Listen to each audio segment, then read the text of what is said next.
The Tale of Two Diesels. Written and read by Gregory the LNER and Kenworth guy.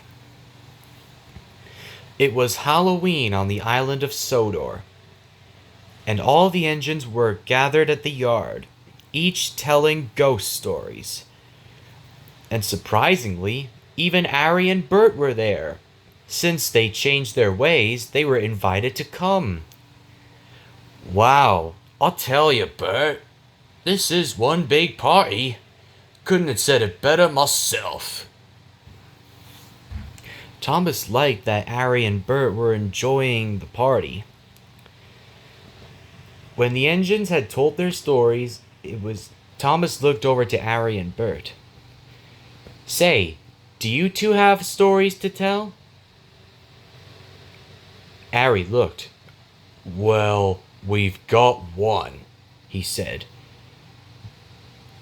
Indeed, added Bert. But it's a real one.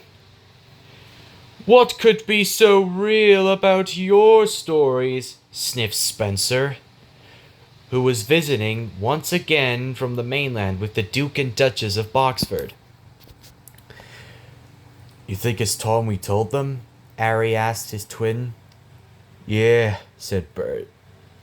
So, they took a deep breath, and this was the story they told. Long ago, when we were still young and foolish, there were two other Diesels who were younger than us. Their names were David and Daniel. They were twins like us. We were all painted in BR blue. However, while we would just like to taunt the steam engines, but still did our work carefully, they were careless.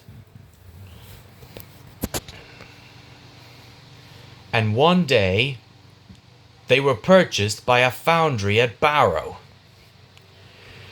and were repainted black with some blue. They were very rude and cocky, and always liked to torment the steam engines. The steam engines took no notice.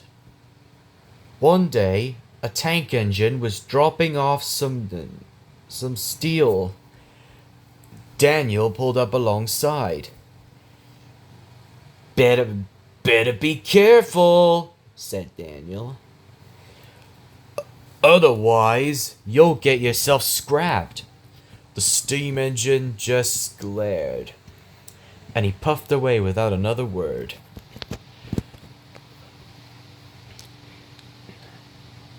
Thomas was amazed. The twins were telling an amazing story, but Spencer just sniffed. Go on, he said. Another day,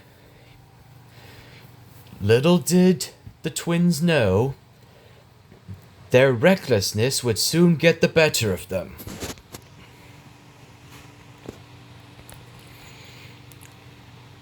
One day, David was shunting some ladle cars. He was being reckless and going too fast. Before he knew it, the trucks came off the rails and lava went everywhere, causing a big fire.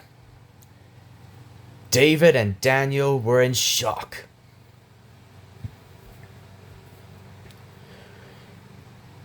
The workmen screamed as they tried to get out, and only most got out.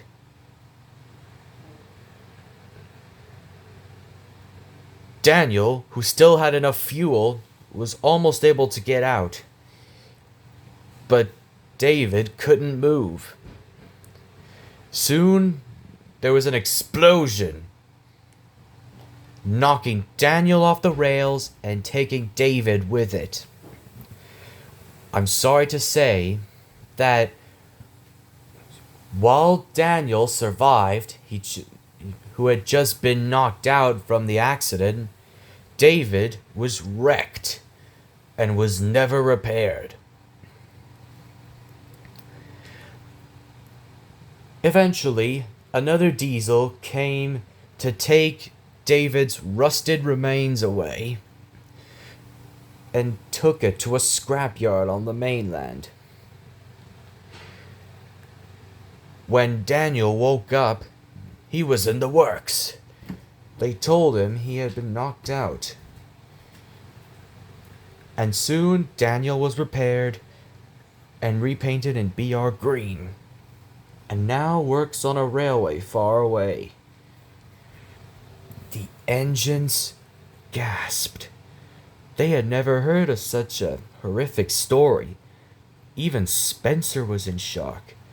Well, I never. Those two sounded careless. Indeed, said Bert. We never wanted to end up like them. Even Diesel didn't want that. Yeah, agreed Arry.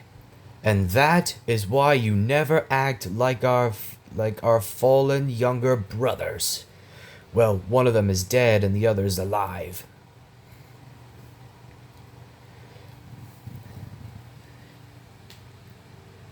After that, the engines all left.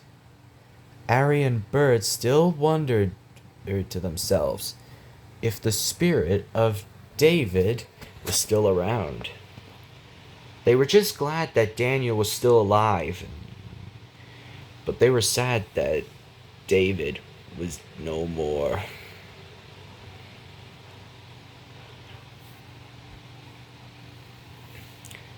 But I think David had it coming for being so reckless. Don't you?